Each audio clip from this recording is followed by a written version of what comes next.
saya bersyukur mungkin saya dipilih nih. Banyak orang yang di sini mungkin yang dipilih karena banyak pengguna lain yang di luar, tapi hanya sebagian yang bisa masuk di sini. Makanya saya bersyukur bisa masuk di sini. Saya bisa menjauhi narkoba, Baik. saya bisa menyadari kesalahan saya bisa lebih dekat lagi dari agama saya, belajar agama, belajar lebih peduli lagi sama teman-teman saya, keluarga baru saya di sini. Kita lebih diperhatikan lagi di sini. Baik. Padahal orang luar mungkin kadang sudah tahu bilang ini pencari narkoba ini, pengguna narkoba, dikucilkan. Baik. Bahkan dulunya banyak yang senyum sama kita. Setelah menggunakan narkoba tersebut, orang menjauh kita, cuek sama kita. Tapi selama saya masuk di sini, saya menyadari kenapa mereka yang di luar sana cuek sama saya. Kenapa saya habis. Di sini saya baru sadari, oh ternyata kesalahan saya sangat besar, bahkan saya durhaka sama orang tua saya. Tapi di sini saya kayak selama saya menjalani proses di sini, saya sangat banyak belajar di sini tentang agama saya, tentang bagaimana cara saya untuk membuktikan nantinya kepada keluarga saya, lingkungan saya sudah sembuh dari narkoba. Baik, jadi jangan terjerumus lagi. Ya, jadi kita dengarkan janjinya ya. Mudah-mudahan tentunya kita doakan semoga niat baik dari teman kita ini bisa berjalan dengan baik ya. Dan Allah juga merestui. Amin ya robbal alamin. Ya, dan satu lagi lagu sebelum kita nanti ke rekan Fitri dan juga Pak Imam Firmansyah mengenai tahapan rehabilitasi. Ini ada kelinci, ada rusa, nanti dijelaskan ya Pak ya. Kok ada seperti ini ya, silahkan nanti ya. Kita dengarkan dulu lagi satu persembahan lagu berikutnya. Iya, tepuk tangannya dong.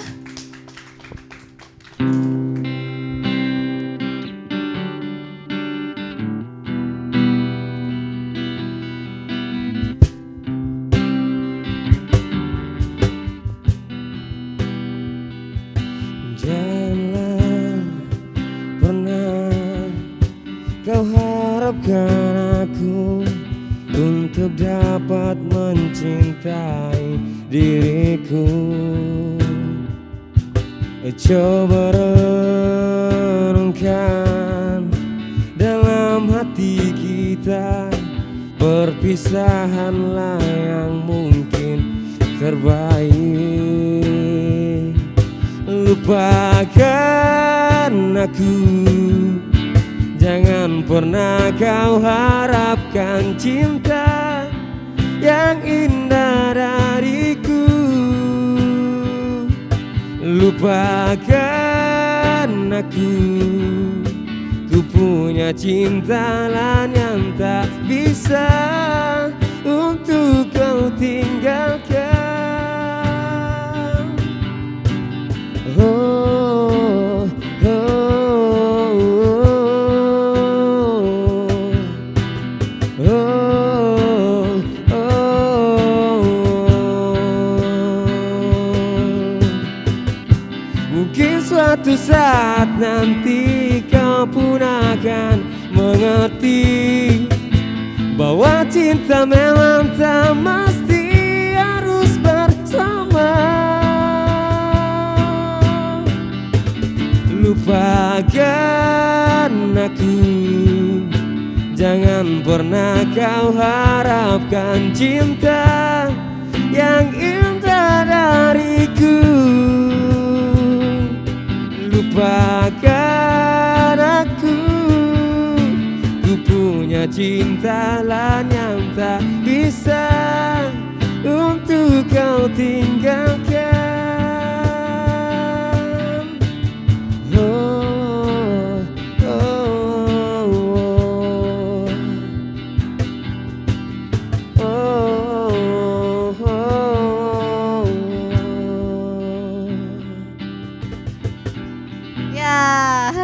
Baik, terima kasih teman-teman sudah bersama dengan kita ya. Suaranya cukup bagus jadi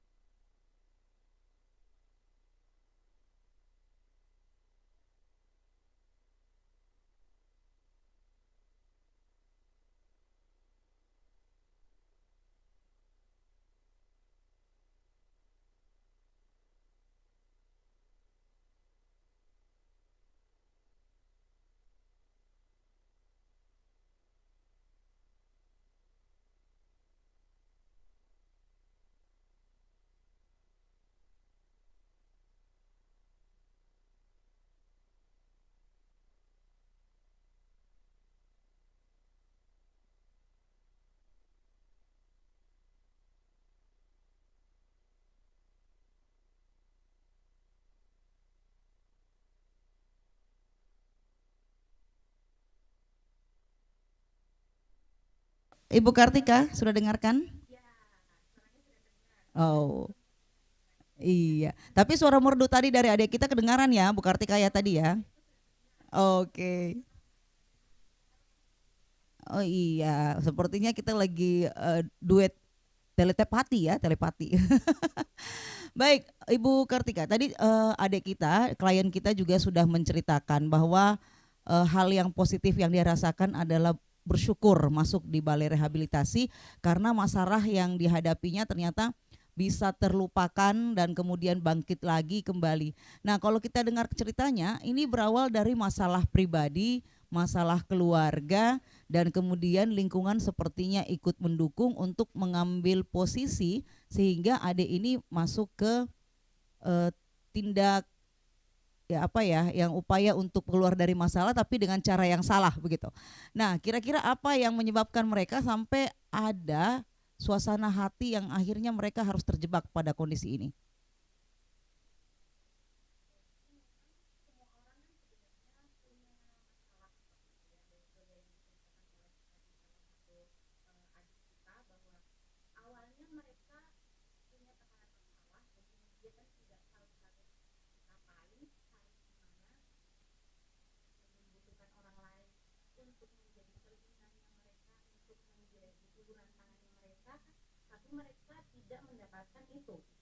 Tidak mendapatkan support dari lingkungan tersebut gitu ya.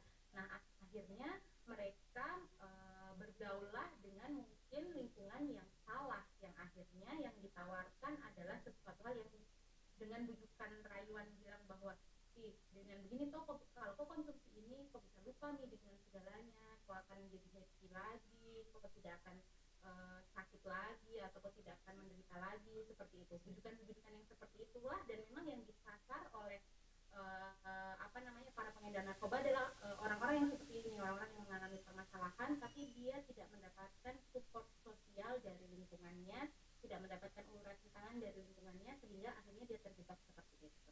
Iya. Begitu. Iya, jadi memang sebegitu kuatnya Kak.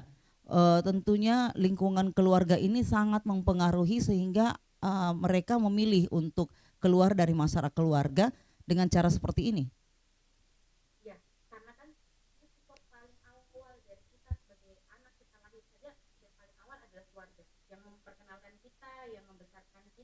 Membentuk diri kita seperti apa itu adalah keluarga. Jadi ketika keluarga sendiri tidak ada, kita akan cenderung untuk melarikan diri atau mencari dari lingkungan sosialnya. Tapi kalau lingkungan sosialnya kemudian juga tidak tepat yang didapatkan, akhirnya terjerumuslah. Beda kalau dia mendapatkan lingkungan sosial yang tepat, teman-teman yang baik, teman-teman yang bisa memberikan advice yang baik kepada dia. Mungkin dia tidak akan terjerumus, tapi kemudian ketika dia salah bergaul, ketika dia sudah tidak mendapatkan support dari lingkungan keluarga yang kecil, yang paling utama, yang paling inti, kemudian dia mencari di luar dan ternyata dia mendapatkan lingkungannya salah. Nah itulah yang akhirnya bisa menyebabkan anak-anak ini, para remaja kita maupun yang sudah dewasa pun terjerumus ke dalam narkoba ini. Iya, ada juga sih sebenarnya ya Bu Kartika, kalau misalnya ada yang bilang di rumah anak ini baik-baik saja, dia tidak ada tindak kelihatan jahat tanda kutip ya, sampai harus terjerumus. Tapi ternyata kehidupan di luar rumah dia ini bisa jadi toloknya nih, pimpinannya tindakan-tindakan kejahatan. Nah, diantaranya adalah menjadi seorang pengguna. Bagaimana penyebab ini sebenarnya sumbernya dari siapa begitu?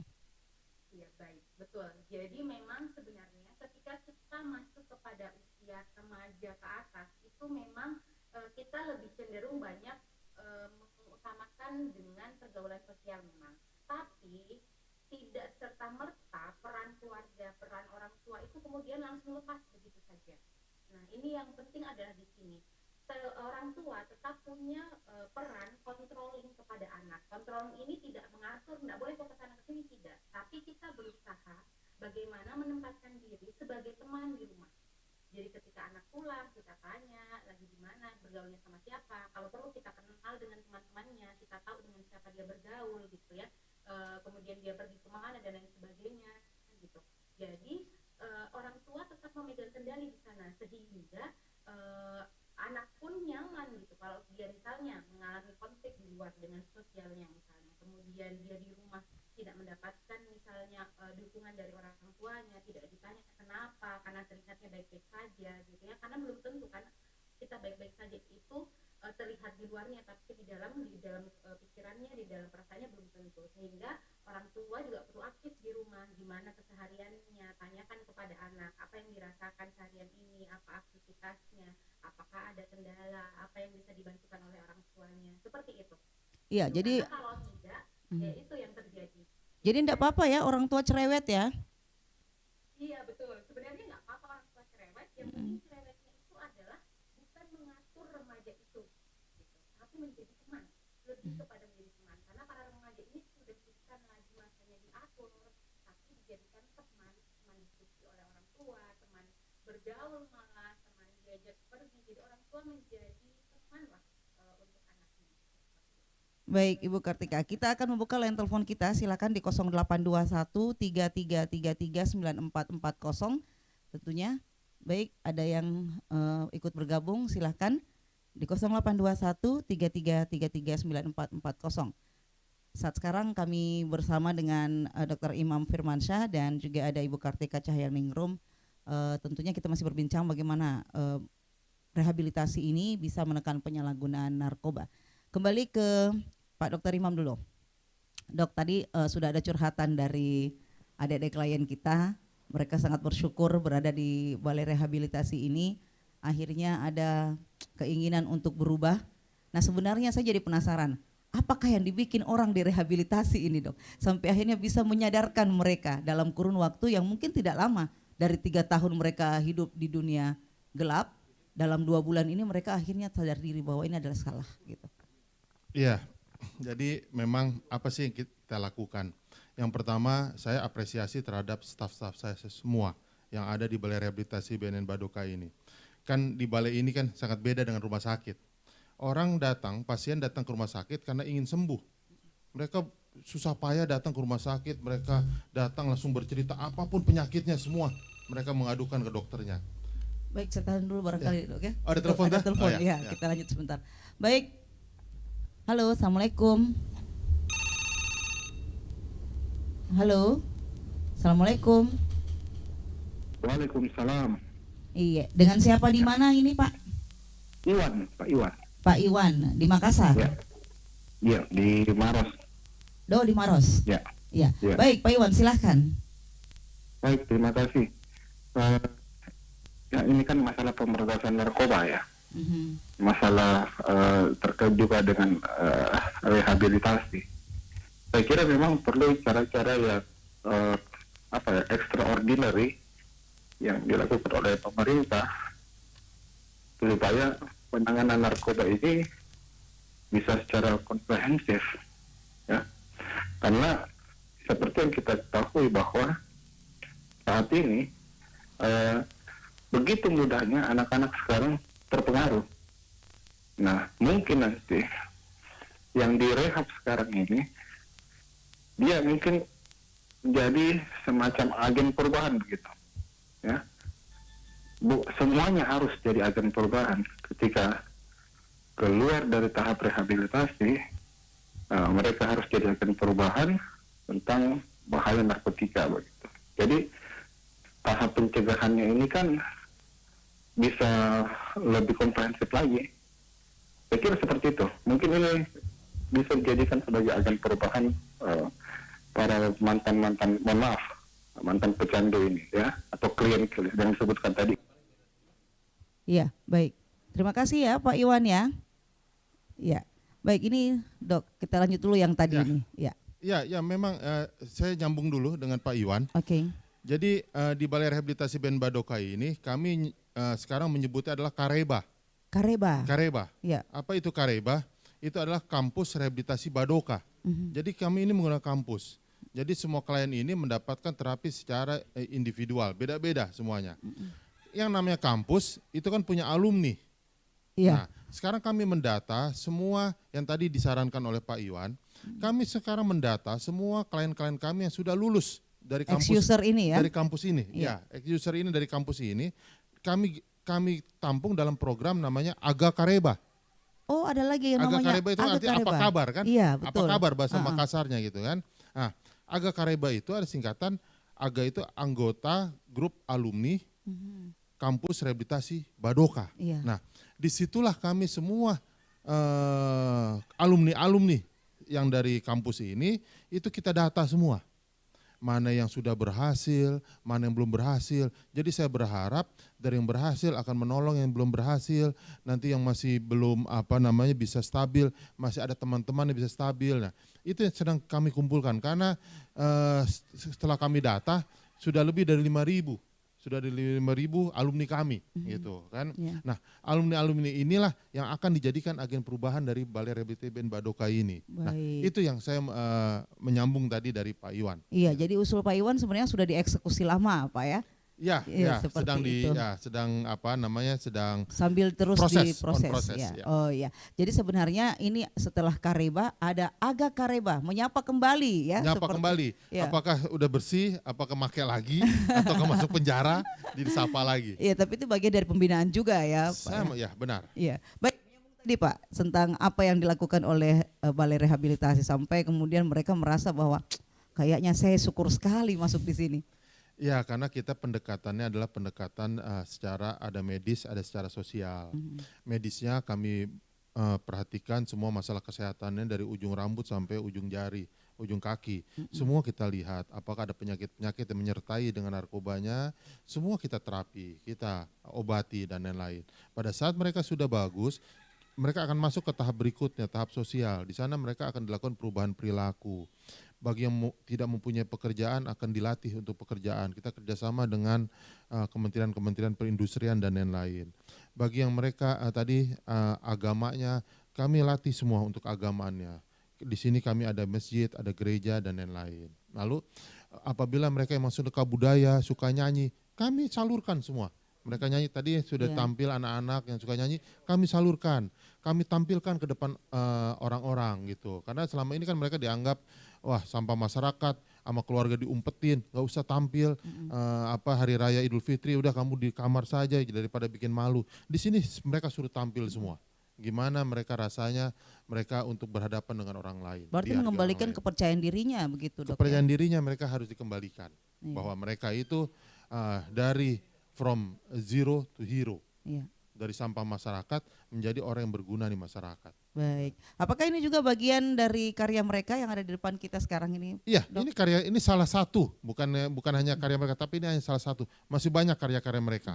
Jadi di sini Vokasionalnya. diajarkan begini juga, Dok ya? Iya, karena saya berharap mereka pas di luar, mereka bisa memanfaatkan keterampilan di sini untuk mereka mencari uang. Ya, mencari lebih nafkah. positif ya. Positif gitu. Dibanding mereka keluar, mereka tidak punya pekerjaan, di mana susah mencari pekerjaan, ya sudah buat pekerjaan sendiri. Mereka jual dan lain-lain. Nah, dengan itu saya berharap ya mereka tidak bergabung lagi dengan komunitas yang lama. Baik. Iya, ada telepon lagi silakan masih di 082133339440.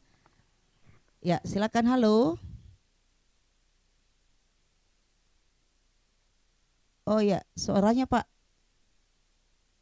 Ya, halo, assalamualaikum. Tunggu ya Pak ya, kita dengarkan suaranya Bapak yang merdu. Ya.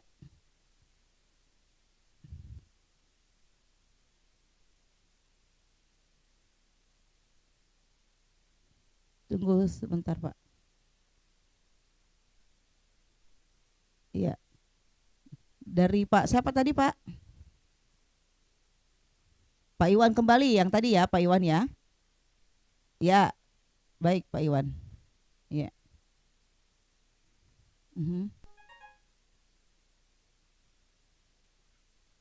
Dia ex dari Balai Rehabilitasi kalau nggak salah di Jakarta ya.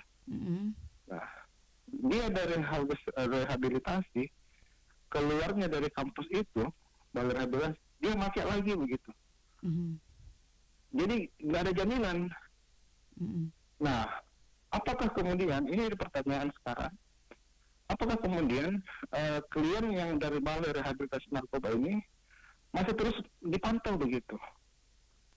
Bagaimana kesehariannya, apa kegiatannya, Ya, apakah dia tidak kembali ke komunitas-komunitasnya yang dulu?